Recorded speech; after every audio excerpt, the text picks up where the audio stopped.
सारी पैसे दे दिए, सबके इंस्टॉलमेंट की किस्तें की रसीदें सबके पास पड़ी हुई है और उसके बावजूद भी इनकी गाड़ियों के ऊपर 3 लाख 3.5 लाख। इस बेचारे को मैं चाहूँगा कि इनका फेस दिखाएंगे आप।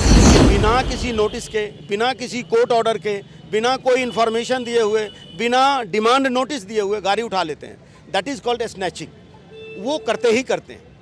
उसका दूसरा रूप इन लोगों ने क्या किया? भूखे मर जाएगा। किसी प्राइवेट फाइनेंसर से गाड़ी निकाल के और टैक्सी और कमर्शियल निकाल के कभी चलाने की जरूरत नहीं कीजिएगा।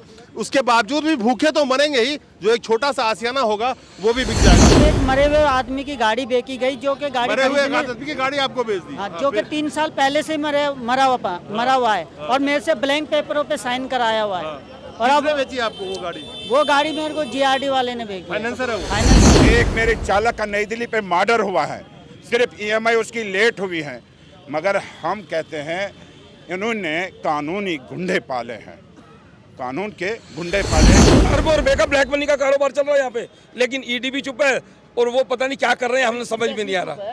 वही पैसा किसी को नहीं पता कि हो क्या रहा है, क्यों हो रहा है, सब अपना अपना हिस्सा।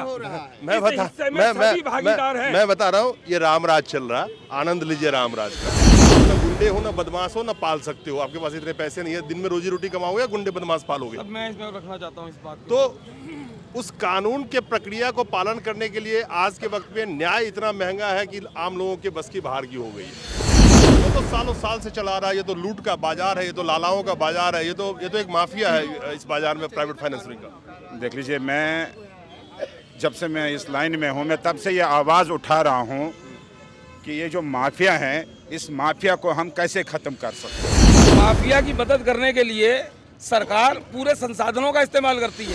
इंस्टॉलमेंट रिसीव होती है, वो रिसीव होती है किसी और नाम से, खन्ना मोटर, डन्ना मोटर, नंदा मोटर, अम्मा मोटर, डम्बा मोटर, इस तरीके से रिसीव होती है। और वही दुकान जो रेंट पे दुकानें चलती है, किराए पे दुकानें चलती है, आपको सैलरी बेस रखा जाता है, आपके नाम से लोन रेंट एग्रीमेंट बनाया जाता है मकान का। दोस्तों, आप भी कुछ कहीं से लोन लेते हैं, जैसे कोई गाड़ी खरीदते हैं या घर खरीदते हैं, लोन कहीं से भी लेते होंगे, फटाफट कहा जाता होगा कि लोन का किट दिया जाता है कि फट से साइन कर दीजिए। खुशी का वक्त रहता है, आप सोचते हैं जल्दी से पहले सामान ले लूँ, चाहे गाड़ी हो या घर हो, फटाफट डॉक्यूमेंट साइन कर लेते हैं। आज उसी साइन करने का नतीजा है कि साइन कहाँ कराया जा रहा है आपसे, आपको नहीं पता होता। और वो खुशियाँ चंद महीने, चंद सालों में आपकी काफुर हो जाती है और जो खरीदा है उसको बेचने लायक भी आप नहीं बच पाते, क्योंकि जिससे लोन लिया है वो उठा के ले जाते हैं। इसमें खास करके रोल उस फाइनेंस कंपनी का होता है जो प्राइवेट फाइनेंसर बैठे हुए हैं। हमारे साथ ये जो तमाम लोग खड़े हैं आज के वक्त में, ये उसी लोन के कागजात के सताए हुए हैं। तो लोन के कागजात पे साइन करने से पहले नहीं सोचते हैं, तो आज के बाद सोच लिया कीजिएगा। सबसे पहले मैं बात करूंगा जो वकील साहब यहाँ पे मोतीनगर थाने में आए हैं। वकील साहब, क्या मुद्दा है कि पेपर जो ब्लैंक साइन कराए जाते हैं लोन के टाइम में, वो किस तरह से आज लोगों को फायदा या नुकसान पहुंचा रहा है, ये बताइए मुझे पहले। देखिए, इसमें तो नुकसान ही नुकसान है। ये ड्राइवर हैं, ये या तो इलिटरेट हैं या सेमी इलिटरेट हैं, इनको उतना नॉलेज तो होता नहीं है। इनसे साइन करा लिया जाता है कोरे कागज़ पे, ब्लैंक भी साइन करते हैं, ये स्टैम्प पेपर पे भी साइन करते हैं, लोन एग्रीमेंट पे भी साइन करते हैं। और ये एक सेट नहीं, एक डीलर एक अपने लिए करता है, एक उसकी जो एनबीएफसी कंपनी है जो उसके लिए करता है। उसके बाद ये ब्लैंक साइन को अपनी मर्जी से, अपनी तरह से। एनबीएफसी से दर्शक नहीं समझेंगे, एनबीएफसी का मतलब होता है नॉन बैंकिंग फाइनेंस कंपनी, जो प्राइवेट फाइनेंसर हैं जिसके तहत आते हैं। दर्शकों को समझना चाहिए कि वो लोन किससे ले रहे हैं। अगर आप गवर्नमेंट अप्रूव्ड बैंक से या पीएसयू से लोन लेते हैं तो नॉर्मली वो आपके, चाहे आपने गाड़ी ली हो चाहे घर लिया हो, वो छीन नहीं सकते जब तक कि कोर्ट का लीगल इशू आदेश ना हो, कोर्ट में आपको बैंक से नोटिस ना आया हो, प्रायर इन्फॉर्मेशन ना हो। वहीं प्राइवेट फाइनेंसर से अगर आप कुछ फाइनेंस कराते हैं तो वो आपके कागजात कम रहते हैं, फिर भी फाइनेंस भी कर देते हैं, लेकिन रेट ऑफ इंटरेस्ट तो ज़्यादा लेते हैं।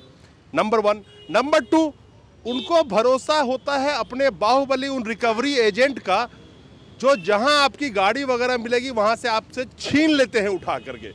और ख़ास करके मैं एक छोटा सा आंकड़ा आपको बता दूं, इस भारत देश में करीब 1.5 करोड़ से ज़्यादा ऑटो चालक है। मैं 3 व्हीलर, ये ऑटो रिक्शा 3 सीटर की बात कर रहा हूँ, इसमें ई रिक्शा को मत लीजिएगा आप।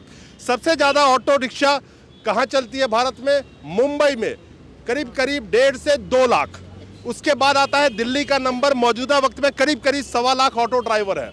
ये ऑटो मार्केट इतना बड़ा हो चुका है जिसकी वजह से जो एग्रीगेटर्स आए हैं, चाहे ऑटो के एग्रीगेटर्स हो, चाहे ओला उबर जैसे टैक्सी के एग्रीगेटर हो, उन लोगों ने इस असंगठित बाजार को संगठित बना के बड़े तरीके से शोषण किया इन सब लोगों का।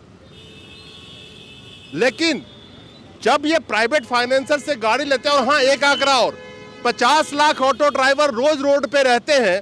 1.5 से 2 करोड़ का जो आंकड़ा बताया उसमें से 50 लाख ऑटो ड्राइवर रोज रोड पे रहते हैं, लेकिन उसमें से भी 50% जो ऑटो चलाते हैं वो रेंटेड ऑटो होती है, यानी कि किसी की गाड़ी ले करके और तब वो चला रहे होते हैं। खैर वकील साहब, मैंने आप अभी सुना है मोतीनगर थाने पे हैं, आप इन ऑटो वालों का केस लड़ रहे हो फाइनेंसर के खिलाफ।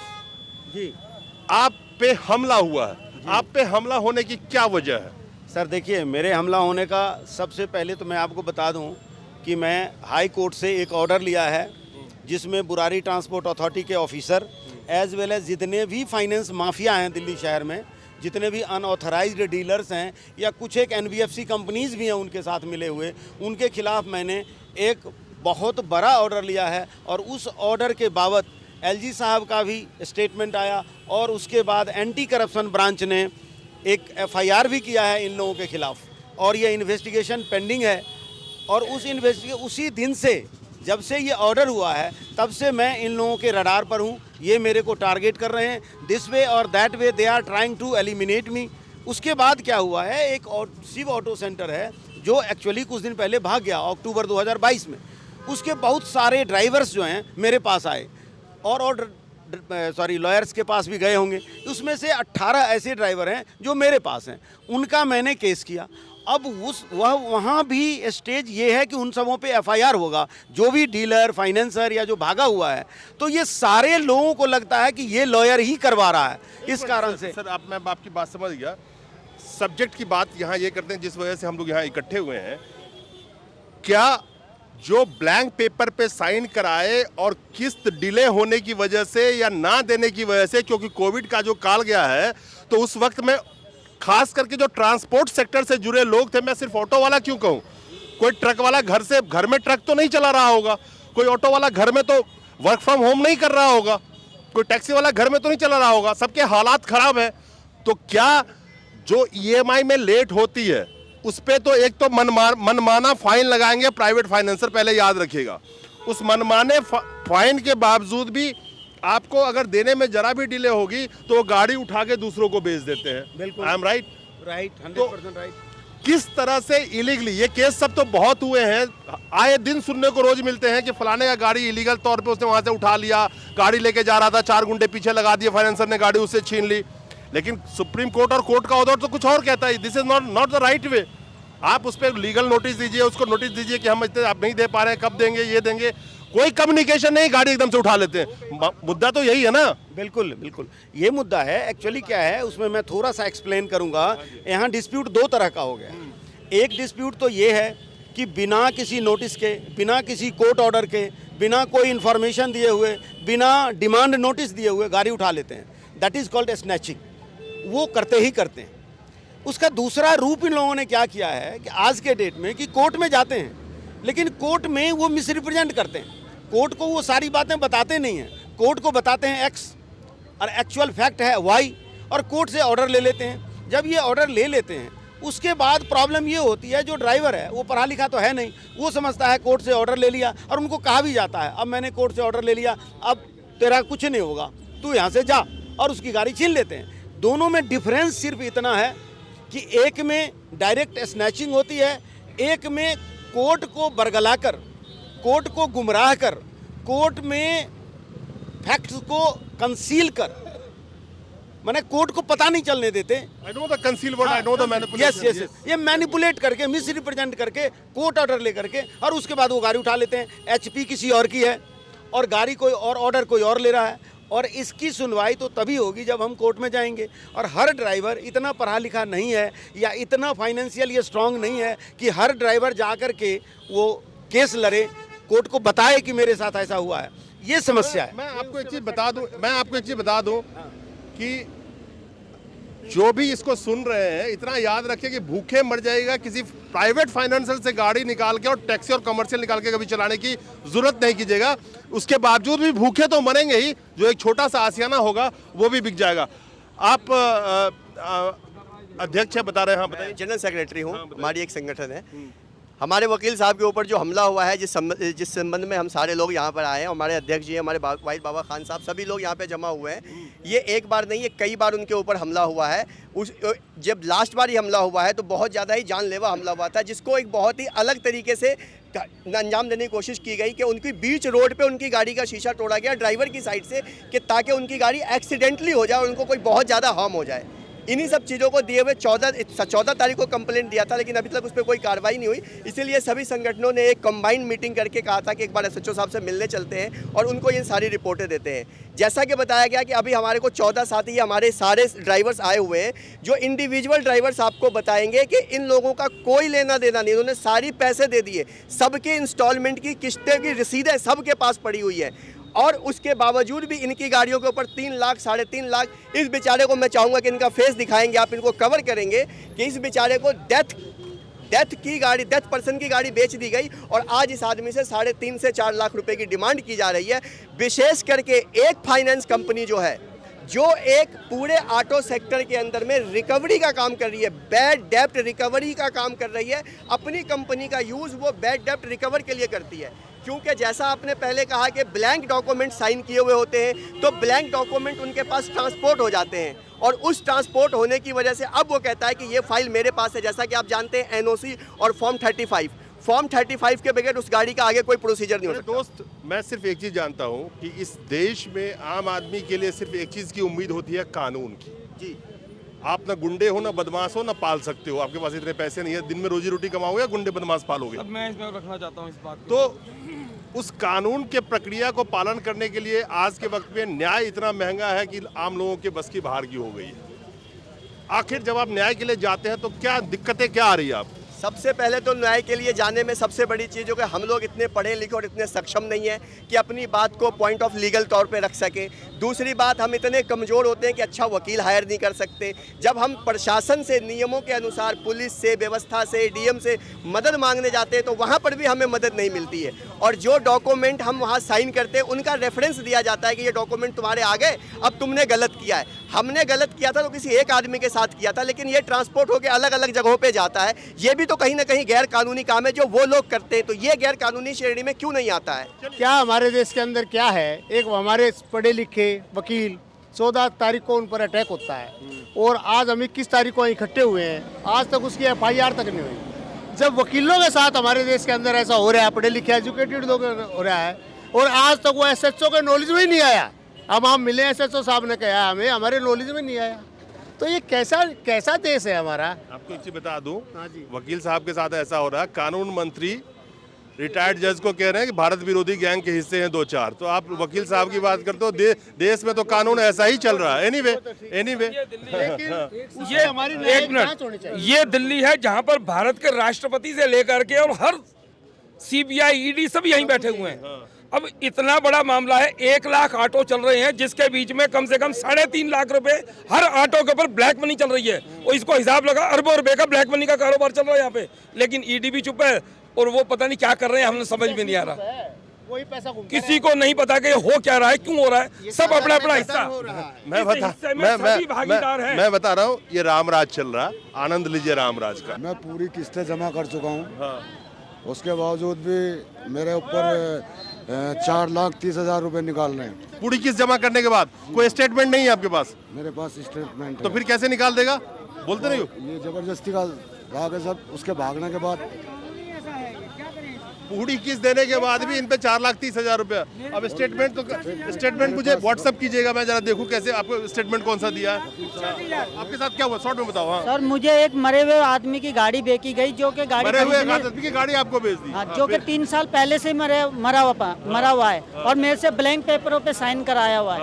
और अब किसने बेची आपको वो गाड़ी मेरे को GRD वाले ने बेची। फाइनेंसर है वो? फाइनेंसर है, अच्छा, GRD अब क्या हुआ फाइनेंसर है। अब क्या हुआ? तो अब वो मेरे को दूसरी गाड़ी देने से मना कर रहा है। वो गाड़ी क्या हुआ जो गाड़ी मरी? वो गाड़ी अभी मेरे पास ही है। फिर वो उसमें परमिट नहीं है, कुछ नहीं है। तो लिया कैसे आपने, जब परमिट देखा नहीं था लेने उस वक्त? टाइम 1 साल का परमिट था, 1 साल तक मैंने चलाई, 1 साल बाद तो अब परमिट वो रिन्यू परमिट उस करवा। आदमी के नाम से होगा, वो जो हाँ, मर गया वो तो था? मर चुका है, अब वो रिन्यू नहीं हो रहा अब होगा। वो रिन्यू नहीं हो रहा ये है। होता है। हाँ, आपके साथ भी कुछ हुआ? मेरे बताइए। साथ सर यही हुआ है, जैसे मतलब मैंने भी गाड़ी लिया था, परमिट मेरे को 4 साल दिया था। अब परमिट रिन्यू होने का टाइम आया, ट्रांसफर कराने का टाइम, तो अभी मिल नहीं रहा, परमिट होल्डर मिल नहीं रहा है। कौन नहीं मिला? जो आज जिस आदमी के नाम से गाड़ी है? हाँ, जिसके नाम से गाड़ी है वो कहीं मतलब बता रहे हैं कि अनलीगल केस में बंद है।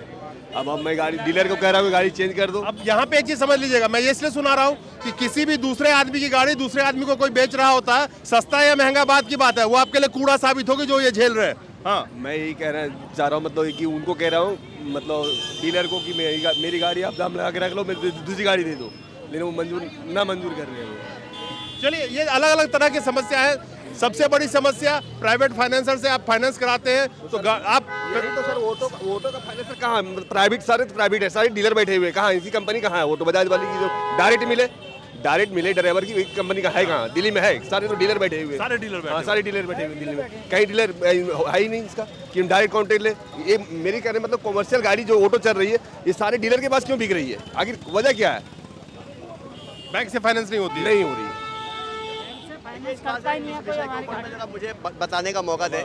मैं ये चाहता हूँ सर, ये देखिए दिल्ली के अंदर में 50-60 NBFC हैं, नॉन बैंकिंग फाइनेंस कंपनी और कोऑपरेटिव बैंक्स हैं जो ऑटो रिक्शा को फाइनेंस करते हैं। लेकिन इन्हीं के पाले हुए लोग जो हैं, इन्हीं के एस्टैब्लिश करदा लोग जो हैं, वो तकरीबन 350 हैं दिल्ली के अंदर में। जो NBFC, सरकार तो अपने रिकॉर्ड में NBFC को ही हाइपोथिकेटेड करती है, लेकिन हाइपोथिकेशन होने के बाद जो इंस्टॉलमेंट रिसीव होती है, वो रिसीव होती है किसी और नाम से।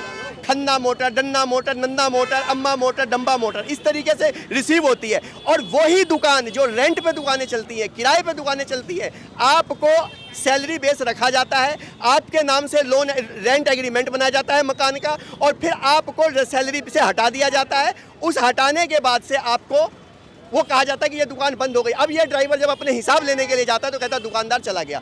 अब जिसकी HP, जिसके पास में फॉर्म 35 और NOC है, वो व्यक्ति कहता है कि तेरे ऊपर मुझे 4.5 लाख रुपए लेने हैं। जब 4.5 साल तक किसी पे, ये जितने ड्राइवर हैं ये सब इसी तरीके के पीड़ित हैं, तो हम सरकार से, व्यवस्था से क्या मांग करें? आप बताइए। आप लोग पढ़े लिखे, हम लोग तो ऑटो रिक्शा चलाने वाले लोग हैं, आप बताइए हम क्या करें? हम तो इंस्टॉलमेंट देते हैं। जिस थाने में ये दुकानें चलती हैं, जिस DCP के अंदर में ये दुकानें चलती है, क्या वहाँ नहीं दिखता? 2-2 किलोमीटर की दुकानें 2-2 किलोमीटर की मार्केटें हैं, एक मार्केट में 200 दुकानें हैं, वो कैसे चल रही हैं? क्या उनका कोई वेरिफिकेशन? एक ड्राइवर एक ऑटो रिक्शा लेता है तो 9 डॉक्यूमेंट अपने साथ रख के में चलाता है। ये लोग करोड़ों रुपए का बिजनेस करते हैं, ट्रांजैक्शन करते हैं, बिना डॉक्यूमेंट के करते हैं। क्या इस पर सवाल नहीं उठने चाहिए? ये तो सालों साल से चला रहा है, ये तो लूट का बाजार है, ये तो लालाओं का बाजार है, ये तो एक माफिया है इस बाजार में प्राइवेट फाइनेंसिंग का। देख लीजिए, मैं जब से मैं इस लाइन में हूँ, मैं तब से ये आवाज़ उठा रहा हूँ कि ये जो माफिया है, इस माफिया को हम कैसे ख़त्म कर सकते हैं। आज तो ये वकील साहब पे हमला हुआ है, तो आपका नज़र में आ गया सब में। मेरे चालकों पे हमला हुआ है जो मेरे साथ में है दाएं बाएं, ये दोनों साथियों पे हमला हुआ है। ये सिर्फ इसलिए गए थे उनके पास कि मेरे चालक के साथ ऐसा क्यों हो रहा है कि आपने इनकी गाड़ी उठाई है। उन्होंने दूसरे दिन गुंडे मंगाए और इन पे हमला हुआ है। ये दोनों साथी हैं मेरे चालक साथी। ये एक बार नहीं, कई बार हुआ और FIR भी दर्ज हुआ और उस पर कोई कार्रवाई नहीं हुई है। एक मेरे चालक का नई दिल्ली पे मर्डर हुआ है, सिर्फ EMI उसकी लेट हुई है, मगर हम कहते हैं इन्होंने कानूनी गुंडे पाले हैं, कानून के गुंडे पाले हैं जो यूनिफॉर्म में हैं। हम चाह रहे हैं कि हमारे जो यहाँ के CM हैं, हमारे LG साहब हैं और हमारी सेंट्रल गवर्नमेंट है, उन तक ये बात पहुँचनी चाहिए। क्या गरीब को जीने का कोई अधिकार नहीं है इस देश में? ऑटो ड्राइवर होते हुए जो चीज़ हम फेस करते हैं, इसमें केवल फाइनेंसर ही नंगे नहीं है, इसमें सरकार और प्रशासन दोनों इन लोगों की मदद करते हैं, माफियाओं की। माफिया की मदद करने के लिए सरकार पूरे संसाधनों का इस्तेमाल करती है। उनके संसाधनों का इस्तेमाल के खिलाफ हमने हाई कोर्ट में पिटीशन लगाई, जिसमें 4,500 सबूत दिए कि वो लोगों ने, सरकार ने खुद, सरकारी माफिया ने, जो सरकारी अधिकारी माफियाओं ने इन लोगों की मदद की, और उस मदद के खिलाफ माननीय हाई कोर्ट की तरफ से जो जांच हुई, जैसा आप सबने बताया, और उस जांच के बाद LG साहब ने भी उस पर एक्शन लिया। हमारी जो ऑर्डर्स आए उसके ऊपर LG साहब ने एक्शन लिया। उसमें एसीबी ने जांच करके पाया कि बहुत भारी भ्रष्टाचार हुआ है और उन्होंने एक एमएलओ, तत्कालीन एमएलओ, इंस्पेक्टर के साथ साथ जितने भी माफिया हैं इन सब के ऊपर एफआईआर दर्ज की। अब सवाल ये उठता है कि जिस एमएलओ के ऊपर एफआईआर दर्ज हो गई उसको सरकार ने सस्पेंड करना चाहिए था, ना कि उसको एडीओ बनाते।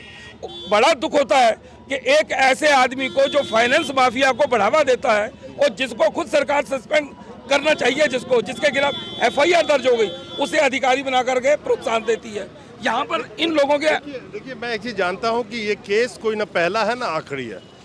कम से कम मैंने बताया करोड़ों, खास करके ऑटो ड्राइवर्स की हम बात करें तो 1.5 करोड़ से ज़्यादा, और प्राइवेट फाइनेंसरों की जिस तरह से एक तरह से उन्होंने इस बाज़ार पर कब्जा कर रखा और जिस तरह से लोन देने के बाद जो उनके साथ चीज़ें होती है वो आपके सामने, गाड़ी छीन लेना, उनके गुर्गे पाल रखे होते हैं वसूली के लिए, घर पे जाके वसूली करना, ना देने पे सब बहुत कुछ करना, इस सब के लिए कानूनी प्रक्रिया है। लेकिन क्या ये सारे कानून उन फाइनेंसरों के लिए नहीं है या सारे कानून एक आम आदमी के लिए होते हैं? ये सब जो चीज़ें हो रही है कहीं ना कहीं अगर लोकल रूप से किसी शक्तिशाली का उसके ऊपर हाथ ना हो तब तक वो नहीं कर सकता। नमस्कार।